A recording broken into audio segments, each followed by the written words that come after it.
Payback. Chapter 33. Now. People change for a reason. They have learned a lot or they have been hurt too many times. I stare at the photographs, my mouth hanging open, then I bring one up close to my face, examining every single detail. He looks young in this particular photo, but it's him. I can never forget his face, it's stuck in my mind. All these years I have wondered what happened to him and how he just disappeared into thin air when he found out I was pregnant. That's Jacob, I ask faintly. She nods and says, "You might want to see this one too."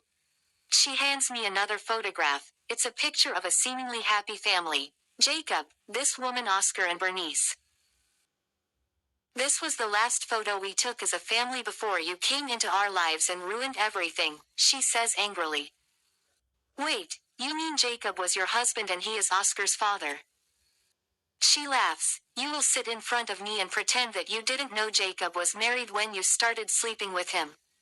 That man and I had a good thing going. He was a great husband and a father too, but when you came along, I didn't know Jacob was married," I say truthfully, cutting her off before she can finish.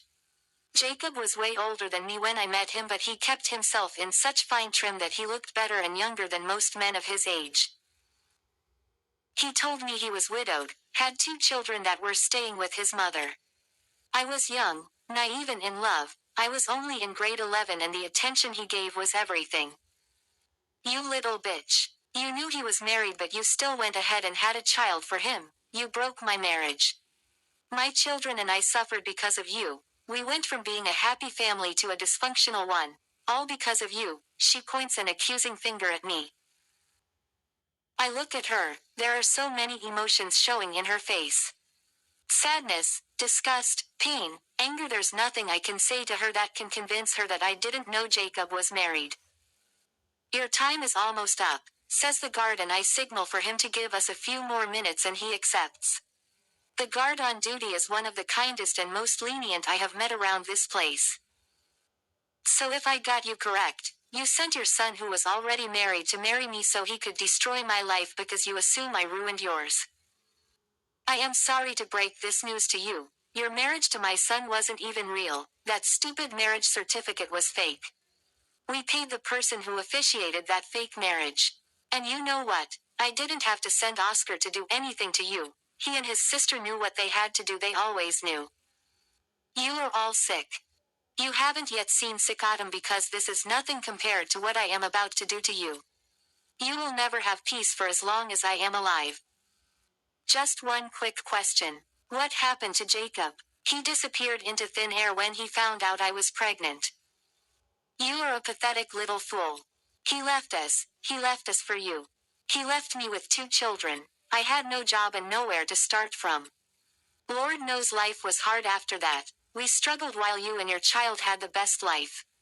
You deserve what you are going through, Autumn. I swear you do.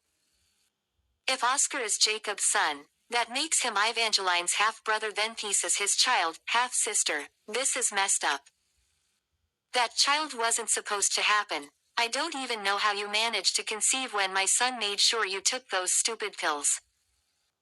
I laugh. "Your son wasn't as smart as you think he was, again because I went a step ahead of him and had a child, and it doesn't matter what you say. Peace has his blood running through his veins."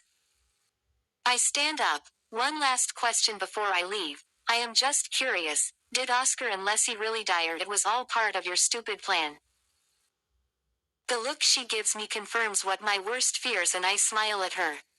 "Payback, you said. I hope you are ready for what I will do to you and your entire clan when I get out of here, because God knows I will execute my own payback by the time I am done with you. You won't know what hit you." "Are you threatening me?" "I don't make threats, sweetheart.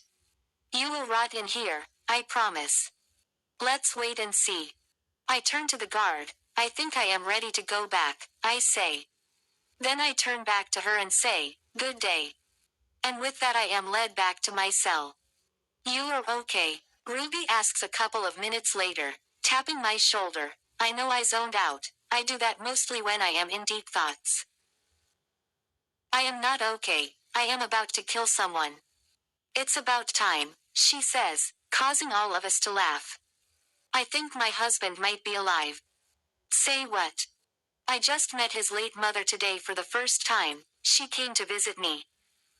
Slow down because I am lost. What do you mean you met your husband's late mother? She resurrected or something? I laugh. Ruby always makes everything sound funny. I shouldn't even be laughing after what I just found out. But what I won't do again is cry over this situation. I have cried enough for the rest of my life. I am not going to cry anymore. Apparently he lied about his mother being dead. He lied about so many things. I am all ears. I tell my story, beginning with how I met Oscar and Leslie to when I got married, took out a loan for his business, took in Leslie, how I got arrested up to today when I met his mother. When I done narrating, everyone is shocked. It sounds like a movie, right? I ask. With everything you have said, I am more than certain that man you called a husband is still alive somewhere, and if I were you, Lord knows I would already be planning on how to cut his body parts in pieces. But then I am not you, Ruby, and I am unable to go after him even if I wanted to. They had all this set up. They planned it perfectly, and I must give them a hand for that. So what will you do? I need to make sure my children are safe. That woman hates me. I saw the look on her face when she talked to me. She isn't done, and she will do anything to make me feel the pain she felt because of Jacob. I can't take any risks. Peace and Evangeline are not safe, that I am sure of. But what exactly happened with Jacob? That's a long story. We have all evening. I close my eyes and take a deep breath, ready to dig out the memories of a part of me that has been buried for over 10 years. Asterisk. Ella B.